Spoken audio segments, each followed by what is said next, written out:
There have been widespread reports of chaos and underhand dealings by officials at various offices of the National Identity Management Commission, NIN-SIM, particularly in Lagos and Abuja, as Nigerians struggle to meet federal government's deadline to have their national identification numbers linked to their telephone SIM cards.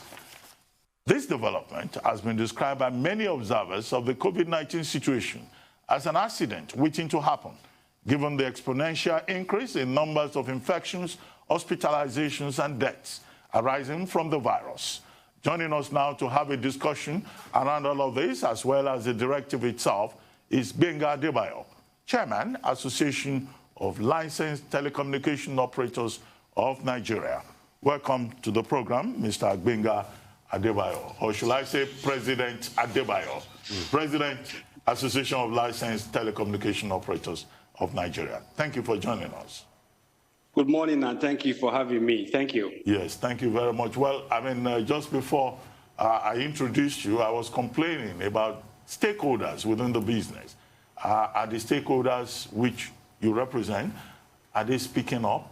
What kind of inputs are the telecom operators making into these meetings? Because we just get to hear of these decisions, and Nigerians are complaining. MTN has said we'll need a minimum of 6 months, but the same MTN attended the meeting, and at the end of it, all we've been able to get is just 5 weeks extension. What's the quality of the interaction, of communication, of cooperation between government and members of your association? Thank you once again. From what I know, we've had quite good quality decisions and discussions around the issue. I serve on the ministerial committee for the implementation along with other CEOs of operating companies. We looked at the issues extensively yesterday and considered the circumstances that we are faced with. And we did agree to a milestone of extension as announced by the Honorable Minister, in line with the current realities and in line with the objective of government. Let me just start by saying that the NIN is a requirement of law. It's a requirement of law, and it's not new to our laws. I'm also aware that the National Identity Management Commission has been on this campaign for quite a while. We have received directive last year to ensure that SIM cards are connected to NIN number. We've sought for extension of time, having monitored the progress made by NIN-SIM in the enrollment. And over the period of time, we've had reasons to review the work progress that has been made, both by us and NIN-SIM. Now, about a week and a half ago, we came to this directive that we now have to implement this before the end of the year. And as stakeholders, we've been pulling together on what are the quick wins that we can achieve, and how best can we make it easy for citizens to have their NIN number linked to their SIM card. And the point remains that, well, it's a requirement of law. We have been mandated to do it. We are now working with NIN-SIM and other stakeholders to ensure that this is done. However, it's not as bad. It's not as bad, I must say. We do have about 180 million subscribers on our various networks. Again, we operate all networks in one network, so we actually have one national network. And this national network today has about 180 million subscribers. From reports, NIN-SIM has about 43 million Nigerians enrolled on their database. Now, if you look at the statistics of multi-SIMing, you probably will have about 2-3 persons. Mr. Adebayo, sorry to interrupt you. Let's take a quick commercial break, and then when we return, the conversation will continue. Please stay with us.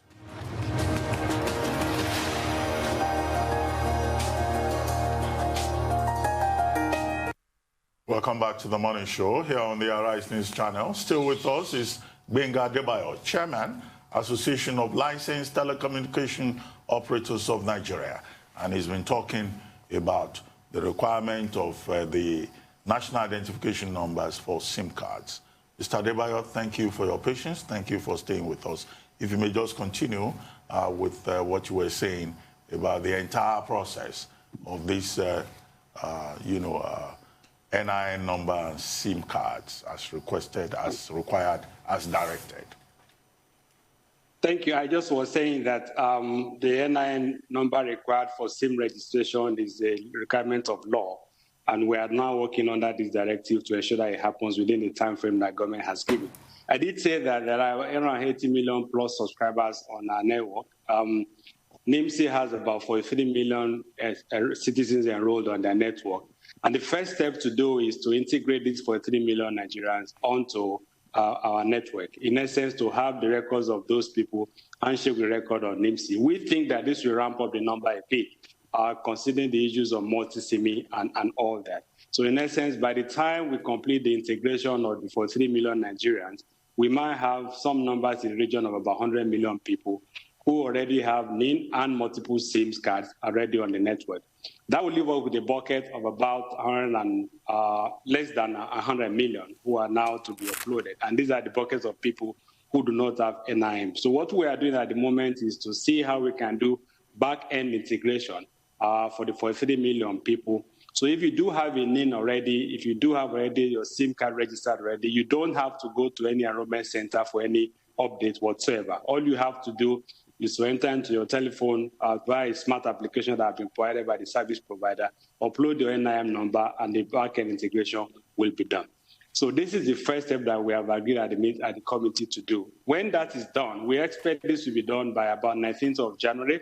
Then we then see what number we have left. And then we did now begin to see the number of people who have to go and get a new NIN and bring to the operators, or who already have SIM card and now need to upload that onto the NIN number. So it's some work in progress. I can't say that it's an easy task. I can't say that it's something that will happen within the time frame that has been given, but we are doing all that we can. We're not sitting back and saying the timeline is tight and so nothing can be done. We are doing all that we can as an industry, working with government, and we are saying also what we should say, and I think that is important for the public to know. We are not just accepting what government is asking us to do. We are saying what we should say to government. We're asking the right question. We're drawing their attention to the areas of concern and the areas that might be showstoppers. And rightly so, we think that as the time proceeds and we see progress that we make, we will provide necessary advisory to government, and government will be able to take the right decision at the appropriate time. For now, the extension is as given. We hope that we'll have some significant movement between now and then. And when we come to that point, we will provide the right information to government, which we think will guide them on what next to do and how to proceed. Well, the good intentions to gather data for national security has turned out to be ill-considered and, inconsiderate at a time of a pandemic such as this. I'm sure you are aware, you must have seen the rush at NIN-SIM offices nationwide, especially in Lagos yesterday.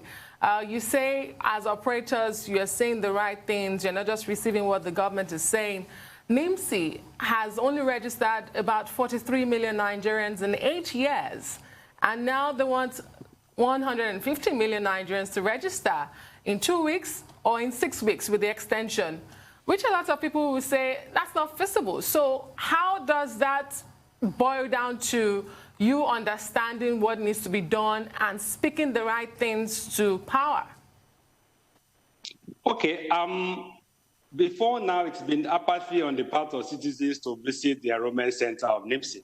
And I must say that until the time when the bank verification number became a condition for, until the time when NIN became a condition for bank verification number, this number of uptake on NIN enrollment was quite low. And it's all boiled down to our attitude of either low response or poor response as a people in general. NIN-SIM has been on it for 8 years, but people have just failed to visit those centers to enroll until there are significant mandates that people need to do it before certain things happen. You don't see people visiting those centers. That said, NIN-SIM has done it alone over these years, and that's what they can achieve. What has happened in the last 2 weeks is that NIN-SIM itself, as an agency of government, has now opened up more centers for enrollment. So much more than what you had before, where you can only register in a few centers of NIN-SIM. Now, there are many other locations that have been opened up, including the network operators will now be enrollment agents for NIN-SIM. We think that will make access better. We think that will make the enrollment easier for people. And on the protocol, like you did ask whether we are saying the right thing to government, yesterday the issue of COVID-19 was also discussed, and significantly so. And if you notice the release from the minister yesterday, I think item 3 or 4 on that press release did say that COVID-19 protocol must be observed. And I heard the DG of NIN-SIM yesterday saying that they will now consider some form of pre-registration before you visit the center. In essence, you will book ahead before you visit the center. Those are things that are being considered alongside. I can't hold brief for NIN-SIM, but I can only speak to the extent of what was discussed at the meetings where I was present and, and the things that we discussed and agreed as stakeholders. In part is that COVID-19 protocol has to be observed. The minister said that emphatically yesterday, this has to be observed. And in response to that is also that NIN-SIM had said they will consider people pre-registering, in essence, to pre-book before they visit the centers. This part of it will make it easier. Also, because network operators will now be enrollment agents for NIN-SIM, we've done SIM card registration. The industry is quite used to crowd management and crowd control. We hope that once those centers are open, following the necessary guidelines and protocol, we will make it easier and safer for people to visit the centers to have registration done. What I must say is that generally as a people, we must take responsibility. We all complain that we don't have reliable national database. I think this opportunity is one of sort that we all should farm to this and ensure that at least for once we can create a national and reliable national identity database. Okay. Now, questions have been asked. Okay, I have a flurry of questions in my head for you. Okay. And I'm going to go straight to it quickly. I just hope I get to unbundle everything. Number one, there's a lot of double speak. The MGN CEO was talking to a group of investors, said 6 months. Now we're hearing everything is all good. For me, you might say otherwise. For me, I just feel a lot of stakeholders that go there meet, and whatever they are told, that's what they come to do. That's what a lot of Nigerians still feel. Is there no technology where all of these things can handshake one another? Why must we all go through all this pain again? We have over 3 or 5 data points I can remember in this country. We've got BVN, we've got NIN, we've got voters card, we've got this. We know, can't we use AI to unshake all of these data points? And you do the matching themselves without getting people involved in all of this. So why are we not doing that? And where is the data stored? I'm more concerned about where my data is stored. If you remember, recently, I've not finished, just hang on a minute. If you remember recently, data privacy is a big issue in many parts of the world. I don't know where my data is stored. Is my data stored in situ? Is it stored in Nigeria or is it stored somewhere else? And what are you doing with my data? I want to know what you're doing with my data. And don't just come here and tell in the spirit of national security. What are you doing with my data? Because I have right over my data. Okay, that's it. The issue of just double speaking doesn't arise in this case. You did say that someone said to investors yesterday that he will require a period of 6 weeks. Well, that's been said, and that's a valid point. 6 months. I mean, 6 months. 6 months to have this done. That's a valid point. Under the circumstances, if that's what he says, that is the timeline that he's looking at. But in reality, what are the steps towards that? Maybe at the end of the day, this exercise will take 6 months. Maybe it will take less.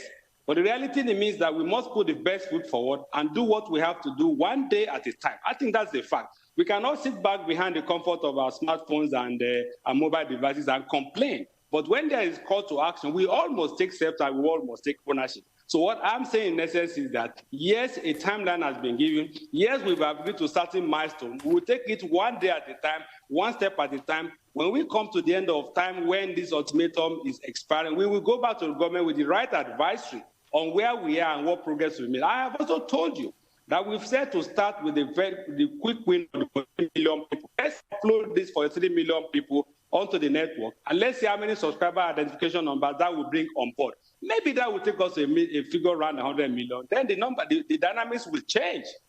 On the issue of data privacy, we are working according to the provisions of the National Information Technology Development Agency on the data protection and data privacy, and we are following all protocols as may be required. Who stores the information is National Identity Management Commission. You've also spoken about multiple collection of data. Let me say very clearly that all of those agencies who have collected data, whether it is for BVN, whether it is for driver's license, whether it's for international passport, they are not identity management agencies. And by law, they are not mandated for national identity management. The only agents or agency of government mandated for national identity management is NIN-SIM. And they are established by an act of parliament. There's a law supporting the work of NIN-SIM. And so everyone has collected data based on the proprietary nature of the services they render. For example, on the SIM card, we capture 4 fingerprints, 2 + 2. It doesn't meet the requirement of NIN-SIM because NIN-SIM says for us to be able to capture and enroll you as a citizen, we need your 10 fingerprints. When you go to the bank for your BVN, number of fingerprints captured is not the same as what is required by NIN-SIM. the quality at the data level of data required for NIN-SIM enrollment is completely different. It's a lot more comprehensive than what has been collected by other agencies of agents, including what we collected during SIM card, during a SIM card registration. We are looking at possibility of how that can be integrated, but the fact remains that if NIN-SIM requires 10 fingerprints to have your player on their database, the 4 fingers you have submitted for SIM registration will not meet that requirement. NIN-SIM requires your BVN number to be able to enroll you on the database. We don't have your BVN as telecom operators. NIN-SIM requires who gave birth to you, where you have been born, and what you do. We don't require that level of details for SIM card registration. So the scope of information required by NIN-SIM for the identity management is completely different from what we obtained during SIM registration. So the data will not be the same. And what we are now saying is that for those who have NIN already, whose comprehensive data has been captured, who have already SIM card registration, let's see in the back end how this can be integrated. For those who don't have the NIN, we cannot increase the scope of information already collected. They must go to NIN-SIM Enrollment Center and have their details registered. And you see, identity management is quite complex. It looks like it's easy to say my name is this and my name is that. When you begin to match details of who is, so you realize that the variants are significant. For example, let me give an example. Dr. Ruben Abati, his name is Dr. Ruben Abati. I will borrow him another name, Dr. Ruben Abati Jr. He registers on his SIM card as Ruben Abati, profession, academics. He goes to NIN-SIM, he registers Ruben Julius Abati, profession, pilot. Those are 2 separate data, and the system will have to do a comparison to see whether this is the real person or not. The only common factor there will be the fingerprints. So integration is a different thing. I'm not an identity management person, but I know from what I know that the information we are provided for NIN-SIM for SIM card registration, they have seen that it will not be up to the number of fees that they require for ID management, and therefore it is just important for citizens who have not had the NIN to go there and capture. But once this is done, by law, NIN-SIM is meant to keep that data, and NIN-SIM is meant to use the data for reasons of identity management and not more than that. So we are not holding your data. We don't have any access to use of those data once it is uploaded. It is delivered onto NIN-SIM, and NIN-SIM whatsoever and however will use it according to what the law provides or what the law allows them to do. Mr. Adebayo, I'm sure we've not seen the end of this. There will still be a lot more to talk about. I hope you know that at least one NGO, Paradigm Initiative and Digital Rights NGO, has already gone to court, to challenge what NIN-SIM is doing. And with regard to privacy, Section 37 may also become very contentious because people are saying they have a right to privacy. And I guess that's why the issue about privacy has come up. But quickly, you talked about the networks becoming agents. What of the 173 other, agents that have been recruited by NIN-SIM? Where are they? But unfortunately, we don't have enough time to deal with all of this. We want to thank you very much for your time and for joining us on The Morning Show.